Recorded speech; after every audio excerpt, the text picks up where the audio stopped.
Are you suffering from social anxiety and mental health issues? If you are, it's hardly surprising. I don't even mean just within the context of a global pandemic and the obvious political fissures that are emerging, but perhaps our systems, even beyond current events, are designed to engender and exacerbate mental illness. Do you feel socially anxious right now? Are you concerned about how to have interactions where you can only see 50% of the face? Are you worried about having a total lack of connection? Do you feel somehow that you're not nurtured within, that you're not good enough, that you're worthless, that this is a difficult world to live in, that out there somewhere people are living a better life than you, that you've somehow missed out on something crucial, vital and integral to the experience of being human? Well, this is not a new idea. Religions are founded, books are written, and I don't just mean modern self-help books such as the ones that I've written. Great masterpieces of literature are constructed on this basis that we have become a lost species, that the problem of mental health is not an individual one, but a social and cultural one. The late great Mark Fisher wrote in his book Capitalist Realism, link in the description, that mental health problems are created by the alienation, dissatisfaction and disconnection of the modern world. Sebastian Junger, I think it's his name, in his book Tribe, says that we couldn't, if we were looking to design a society to create mental health problems, we couldn't do any better than what we've currently done. A culture that makes people feel alienated, alone, worthless. We tend to compare ourselves to one another.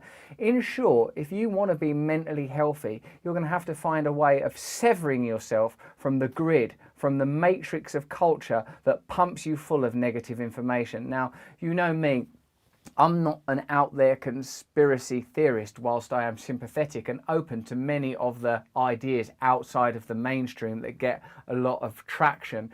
I think that the problem is simply that we prioritize so strongly the economic advantages of the already economically advantaged that it biases and warps the rest of culture in a direction that means that most people to some degree suffer. And I say this as a person very, very much aware of my privilege, the various lotteries that I may have won culturally, economically, and, you know, some would argue sort of, you know, socially through the time I'm born, the gender I have, and the race that I am. But the mental health problem is one that infects all of us. It probably affects you more if you do not have any economic facility with which to remedy it. But, like, you know, across my life, I've known enough people now that are, like, sometimes like properly world famous people that you'd think would be right as rain or somehow reveling in the spoils of our society, that are just desperate, broken and alone. And the solution for them, and, you know, me, because I'd have to include myself in that to a degree, is the same as the solution for you. To find connections that are outside the mediated space of our capitalist culture.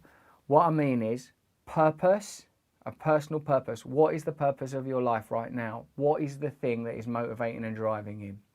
How I would personally answer that question is, I want to have a connection with reality. I want to stand in reality, not in the concepts, constructions and inflections of a culture that sees me primarily as a consumer and an agent of consumerism. I recognise that practically I am the father in a family. I have an obligation to my partner and to our children. I have all sorts of economic responsibilities that I have to fulfill without being sucked into the very system that I am here critiquing. My purpose more broadly is to ensure that on a daily basis I am of service and use to other people, people from whom I can't get anything in return except that glow of goodwill that you get when you know that you've helped another person.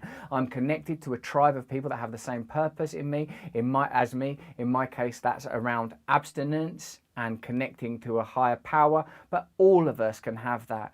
In short, and the reason that I mentioned Sebastian Junger is because he strongly believes that part of the solution to our problem is in emulating and recreating the conditions for which we are evolved. We are evolved to be tribal animals. If you're living a lonely, atomized life, defined entirely by economic criteria, you'll need to meet certain targets, to pay certain bills, to stop yourself from going under, then you, as he says in his book, are as detached from reality as it's possible to be. If you have no connection to nature, if your own survival is mediated again through economic structures that seem abstract to you, if you're paid, you live in a house, you're ordering everything online, what have we made ourselves? We're just becoming like an avenue, a junction for this system. Like the systems that are meant to serve us have submitted us, subjugated us into their service. For your social anxiety, for your mental being, for you to reclaim some kind of mental health, some nutrition, some connection, you are going to have to create and replicate organic and natural systems outside of the culture in the way that I described. You're going to need prayer and meditation. You're going to need connection to like-minded people. You're going to need a connection to nature. Any one of those things might be challenging for you in a way that I'm not considering because I don't understand your likely economic or medical realities, because I'm aware I'm coming at you from a time of great suffering. The simple truth is this. The spiritual life cannot be seen as sundry, secondary, and ancillary add-on. This is the main course. The main course is your connection to reality or your connection to God. Use whatever word you don't jar with you, don't wind you up. If you don't have that connection, if your well-being is entirely attached to things that are beyond your control, man, that's a life of suffering. I know this because I've been there.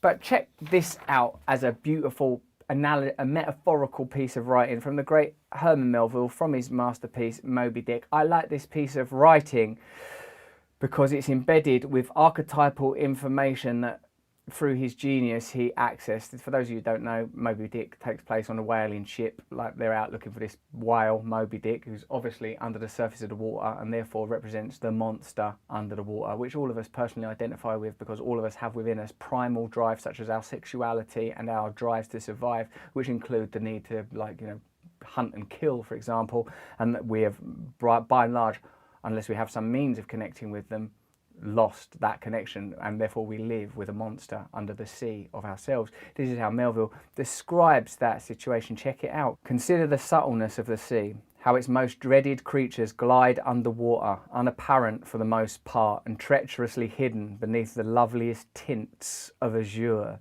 Consider also the devilish brilliance and beauty of many of its most remorseless tribes, as the dainty embellished shape of many species of sharks. Consider once more the universal cannibalism of the sea, all whose creatures prey upon each other, carrying on eternal war since the world began.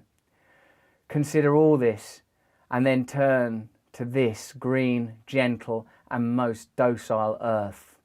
Consider them both, the sea and the land, and do you not find a strange analogy to something in yourself? For as this appalling ocean surrounds the verdant land, so in the soul of man there lies one insular Tahiti, full of peace and joy, but encompassed by all the horrors of the half-known life. God keep thee, push not off from that isle, thou canst never return. Melville makes the case for staying on the terra firma of the acknowledged psyche, the terrain that you know, the person that you know yourself to be, not venturing off into the oceans of the possible, not relinquishing the ego, not letting go. Now, there's an obvious counterpoint to that. There's a clear argument for exploring these territories. In fact, for me, the world of prayer and meditation, potentially psychedelic investigation, is all about discovering and harnessing these latent powers. But as that beautiful piece of writing demonstrates, this should be done with some degree of caution. There's no doubt that you would feel anxious at a time like this, in a place like this, in a space like this, with a creed like this, in a world like this, designed to keep you trapped, immobilized, spending, even under the most ludicrous conditions, where the world itself is calling out to us to awaken, and the systems we have designed, the man-made manacles of our social and economic systems, endeavor to keep us in chains. Try to find your own way back home. Look for people that are on the same path as you awakened. Know that as these structures were created, alternative structures may yet be created. And from this peculiarly apocalyptic time, there may yet be a cultural awakening, because you are not suffering from social anxiety and mental illness alone. You are suffering as part of an epidemic induced by willful ignorance.